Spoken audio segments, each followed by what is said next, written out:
gente, tudo bem com vocês? Começando aí mais um vídeo no canal, tá? Hoje eu não vim mostrar pra vocês a minha rotina, não vim mostrar pra vocês o meu dia. Eu vim contar pra vocês o que tem sido a minha experiência com o transtorno da ansiedade. Sim, eu venho falar sobre este assunto. Não é uma coisa muito agradável, mas é uma experiência que eu tenho vivido e acredito que nesse período muitas pessoas têm passado pela mesma coisa do que eu. Então eu decidi, vir aqui à frente das câmeras para poder falar, contar para você o que é um pouquinho do que eu tenho vivido e como eu tenho superado as crises de ansiedade. Já há alguns anos que eu tenho sofrido, sentido na pele o que é o transtorno da ansiedade. O tratamento, eu comecei ele em 2017, mas eu já vinha sentindo sintomas de ansiedade já desde 2015, 2014 a 2015, foi antes da minha gravidez da Sofia. Eu já vinha sentindo alguns sintomas. O que é? Para você conseguir identificar, eu tenho passado por um transtorno de ansiedade. Bom, a primeira coisa é que o nosso cérebro ele acha, ele identifica que nós estamos vivendo uma situação de perigo, seja ele real, simplesmente aquilo que a gente acha que pode ser um perigo iminente. Então, o que acontece comigo? Quando eu sinto que eu estou numa situação de perigo, eu fico com a respiração pesada, uma falta de ar. Nem sempre acontece a falta de ar. Às vezes é só a respiração pesada, às vezes é a frequência da respiração está diferente. Às vezes acontece, isso daí é mais numa crise de pânico, a sensação de sufocamento.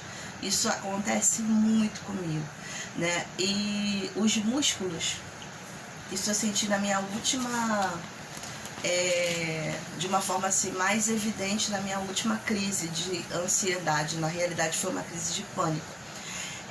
Os músculos, eles estavam tão tensos, primeiro eu comecei a me tremer e depois eu fiquei enrijecida. Os meus músculos enrijeceram, eu não conseguia me mexer, eu não conseguia sair do lugar, eu não conseguia ficar de pé, eu conseguia até falar, tava chorando muito, falava, mas eu não conseguia me mexer, eu tive que ser carregada mesmo. Então é a rigidez muscular por conta dessa tensão, sabe? A pele pálida, a pessoa, eu sou escura, sou negra, e o rosto fica amarelo, A pessoa, ela olha pra você e consegue identificar que você não está bem, porque você fica com o rosto pálido. O suor excessivo também, gente, é uma coisa assim, que não tem explicação, é de uma hora para outra. Quando acontece, tá lá na minha cabeça, aconteceu uma coisa mais simples que seja, mas que eu acho que é um perigo, eu vou dar um exemplo, tá? No meu trabalho, eu ligo, para as pessoas, eu sou operadora de telemarketing. E uma vez eu liguei para um colaborador, e esse colaborador, ele me contou que ele tinha acabado de perder o filho. Perguntei para ele se estava tudo bem, e a resposta dele é que não estava tudo bem, que ele estava vindo da delegacia e que tinha acabado de perder esse filho. E eu encerrei a minha conversa com ele e automaticamente eu liguei aquela conversa ao meu filho, que hoje tem 23 anos, mas foi ano passado, ele estava com 22 anos, ele trabalhava fora e não estava em casa, estava sem celular. O celular dele estava ruim, eu não conseguia falar com ele, e aquela situação que aquele homem viveu, que não tinha nada a ver comigo, eu associei como se fosse com o meu filho, como se eu estivesse vivendo, como se eu tivesse perdido meu filho, e eu não conseguia ficar tranquila enquanto eu não conseguisse falar com ele. O que eu fiz? Eu liguei para uma amiga dele, que tinha o telefone, ele ainda não tinha chegado, não era o horário dele do trabalho, ele estava a caminho do trabalho, e quando ele chegou lá no trabalho, que a amiga dele contou que eu estava passando mal, que eu estava tendo uma crise, aí ele me ligou e eu ouvi a voz dele e eu consegui ficar mais tranquilo. Então, perigo real não tinha nenhum, porque eu não soube de nenhuma notícia que tinha acontecido com meu filho. Foi o filho de uma outra pessoa, mas o meu cérebro, o pânico, ele veio de uma forma tão grande que eu associei o que aquele homem viveu como se eu tivesse vivido. E é mais ou menos isso. A pessoa que tem síndrome do pânico, que tem transtorno de ansiedade, ela, para as pessoas pode parecer que aquilo ali é um motivo bobo, mas para a pessoa que está vivendo não é. Qualquer coisa pode desencadear uma crise de pânico, uma crise de ansiedade. Estou com uma colinha aqui, tá, gente, para poder não esquecer nenhum dos sintomas. Coração acelerado, isso daí é uma das primeiras coisas que eu sinto, né? Quando acontece de eu ter essa sensação, né, de que eu estou em perigo, que alguém que eu amo está em perigo, o meu coração ali logo acelera. E a respeito do intestino e do estômago. Às vezes acontece de uma notícia, né, chegar para mim e me dar uma diarreia, né, uma dor de barriga, vontade de ir ao banheiro, ou às vezes acontece de eu ficar constipada por um período por conta daquela notícia. É uma coisa assim que eu não sei como explicar, mas ou é um ou é o outro, nunca fica normal. Ou acontece de eu ter uma diarreia na hora, ou acontece de passar um tempo e o meu intestino ficar totalmente desregulado, eu ficar constipada por um período. E a respeito do estômago, é uma sensação, eu não vou dizer para você que eu não consiga comer, mas é um incômodo muito grande, porque dá uma queimação. Eu já tive até em crises um refluxo, né? Parece que tá aquele bolo subindo por aqui, uma queimação, tá? Deixa aí nos comentários se vocês já sentiram alguns desses sintomas, tá? Deixa aí pra mim, porque eu quero saber. Porque o que eu sinto não é necessariamente o que você sente, mas às vezes um ou dois sintomas do que eu senti pode te despertar e te fazer entender que você também está passando por uma crise de pânico ou uma crise de ansiedade, tá? Quando que isso acontece? Eu expliquei para vocês que é quando o nosso cérebro entende que a gente está em perigo. Só que devido não pela medicação, a medicação ela é importante, é claro, eu tomo medicação, mas eu acredito que o que tem me ajudado muito mais do que a medicação é a terapia.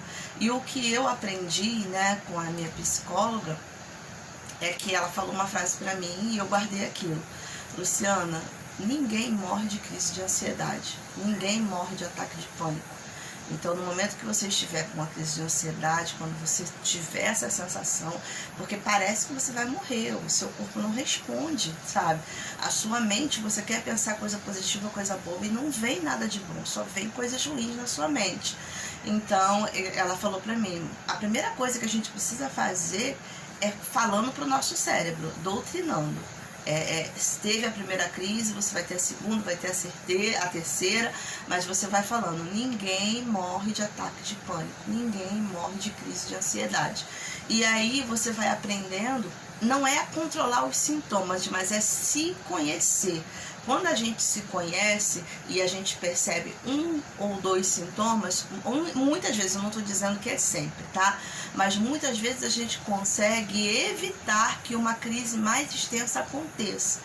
Não é sempre que eu consigo, mas eu tenho tido uma qualidade de vida melhor nesses últimos meses, porque eu tenho conseguido ter crises mais espaçadas. São poucas coisas que me desestabilizam. Acontece. Existe um gatilho? Existe um gatilho, mas não é com tanta frequência como antes. Por quê? Porque a gente já começa a se identificar. Quando você percebe, por exemplo, quando eu percebo que eu estou em fuga, o que é estar em fuga? Não querer falar com ninguém, não querer ler mensagem de WhatsApp. Às vezes, gente, acontece de eu acumular 300 mensagens e eu não querer abrir o WhatsApp de jeito nenhum. Às vezes a pessoa quer falar uma coisa simples, uma coisa importante comigo, mas na minha cabeça eu vou abrir o WhatsApp e ali vai ter uma mensagem ruim, uma coisa negativa que vai me desestruturar, que vai me tirar do sério, que vai me fazer ter uma crise, e eu acabo evitando. Então isso já são sinais de que eu não estou bem. Isso já é um sinal de que qualquer coisa pode me tirar do sério, né? Então o que eu tenho feito, gente, nesse período? É claro, o apoio da minha família tem sido muito importante nesse período de dificuldade, né? Mas me apegar ao Senhor, a minha fé em Deus, ela não acaba nunca, é claro, ela é grande demais, mas eu tento pensar em coisas boas. Essa foi um